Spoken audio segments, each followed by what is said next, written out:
বন্ধুরা, আমরা অনেক সময় অন্যের ক্ষতি চাই বা অন্যকে হিংসা করি। আসলে অন্যের ক্ষতি চাইলে বা অন্যের হিংসা করলে সবথেকে বড় ক্ষতি আপনারই হয়। প্রথম যে ক্ষতিটা হবে মনের অশান্তি।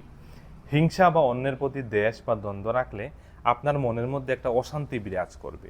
আর এই অশান্তি, যার প্রতি আপনি হিংসা করছেন তার উন্নতি দেখে আরও বেশি কিন্তু বাড়বে। দ্বিতীয় হলো সম্পর্ক নষ্ট হওয়া। যাকে আপনি হিংসা করবেন তার বিরুদ্ধে আপনি ষড়যন্ত্র করবেন, চক্রান্ত করবেন, তার সাথে বা আপনার বন্ধুদের সাথে আপনার সম্পর্কটা কিন্তু দিনের পর দিন খারাপ হয়ে যাবে। তৃতীয় হলো আপনার নিজের আত্মসম্মান বা আত্মমর্যাদাকে আপনি হারিয়ে ফেলবেন।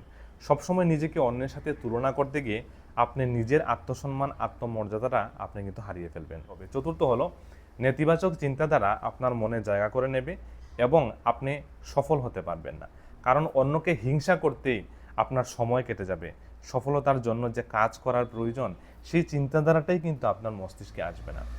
তাই অন্যকে হিংসা করবেন না, অন্যের ক্ষতি করবেন না, না হলে আপনারই সব থেকে বড় কিন্তু ক্ষতি হবে।